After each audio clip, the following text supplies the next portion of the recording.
Hey everybody, welcome to Peak Life. I'm Jim Hazel. Santa Claus is coming to town, if he isn't here already, to the city that cares. With me now is George Spence from Chesapeake Pest Control. Yes, sir. I know you're not Santa Claus, but you might play one on occasion. Tell us about this Chesapeake Hands program. Yeah, so we've been in business for about 5 years now. And when we first started, we were out and about, and a local radio station by the name of Z104. Right. They do a toy drive of their own called Stuff the Bus. Gotcha. And they do it for Toys for Tots. And me and my partner were out, and we stopped by a Toys R Us because we saw the buses in the parking lot, and we're like, you know what, this is pretty neat. And we went in and we filled 2 shopping carts full of toys, and we came out and we donated them to the bus. They kind of gave us a shout out on the radio, and as we were leaving, we're like, you know, it'd be cool if we could fill a whole truck next year.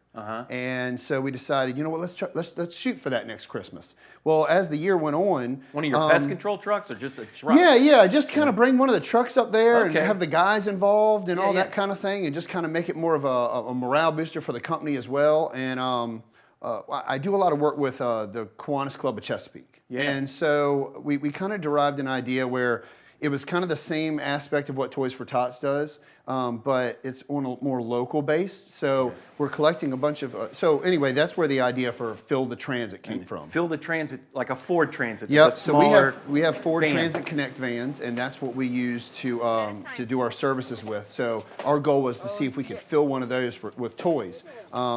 In the club with us was a pastor from a local church at Hampton Roads, and they work with a local community, Harbor North, nearby, and we were actually going to work with them on distributing the toys. So we had a way of collecting them, and now we just needed somewhere to get them to, and that's where they came And from. so who are you collecting? Is it just businesses, or can anyone help you fill the transit? Pretty much anybody. We have a Facebook. We're on Facebook. We're on our company website at ChesapeakePest.com. You can go on there to the Fill the Transit, and you can make monetary donations. We know with the way times are with the COVID and all that we wanted to make it accessible for anybody that wanted to donate. Is there like a transit bat signal that shows up, kind of like a sleigh? Yeah, so it's on there. You can click Donate Now, and we take monetary donations because basically we'll go to the store and fill in all the voids of wherever we haven't collected toys from. Now, are there specifics about the kind of toys you're looking for, or what's the best thing? It's pretty much all age groups, anywhere from 2 to 15 years old, boys and girls. So that's kind of where the monetary donations help, because we'll get a lot of donations from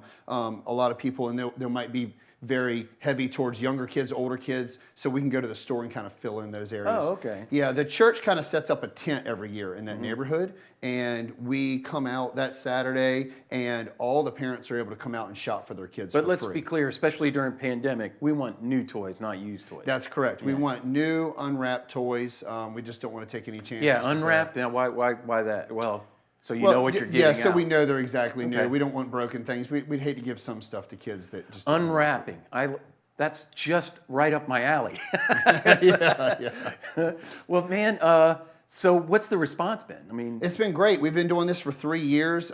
This past year, we actually became a nonprofit organization, which is called Chesapeake's Helping Hands. So we're a legitimate 501c3 now, due to we had a large inpouring of people that wanted to make monetary donations to us, and we kind of get a little hesitation when we didn't have the affiliate of that. So, and what's the difference, say, this year as to previous years? Does the pandemic affected the toy drive? it hasn't. Good. We haven't really seen that. We've had a lot more businesses be more adamant about being involved than previous years. We've mainly gotten feedback from the public more so, but now we have local businesses. Perfectly Frank's, Big Ugly Brewing is a huge one. So they let us park the truck. They park right there. I've heard of that. Yeah, we park it right there. We have a toy box there as well as Perfectly Frank's. There's local businesses, Wildcat Propellers, Burrito Perdido have donated. So we've really been getting a lot of the local vibe. And the Marine Corps doesn't feel like you're stepping on their No, toes. I'm not. I haven't really come across that. I've been waiting to see if that was the going more to be the the case. merrier, right? Yeah, but I think we're all out for the same Exactly. the same thing, and that's where we got the idea from. And once again, we're shooting for the same idea. We just thought it'd be nice to kind of people give local to us, and then we're just giving it right back to the same community that they donated to. Excellent, So, excellent. yeah. And the guys at the shop, or everyone who works with you, they really get a kick out of it? Yeah. We actually also we've had a couple people that didn't want to leave the home to drive to some of the locations we had toy drops. So they've given us a call, and I've actually sent the transit guys, some of my technicians, directly to your home to pick up a donation as well. So kind of gotten everybody in the company involved. All right, so fill the transit. Chesapeake Helping Hands. Yep. George Spence, thanks for coming on. Thanks for having me. And one more time, how can they find out more? Go to www.chesapeakepest.com. There should be a Fill the Transit link at the top. Perfect. Thanks, George. Thanks a lot. Fill the transit, everybody. Stay safe out there, and happy holidays, and we'll see you next time on Peak Life.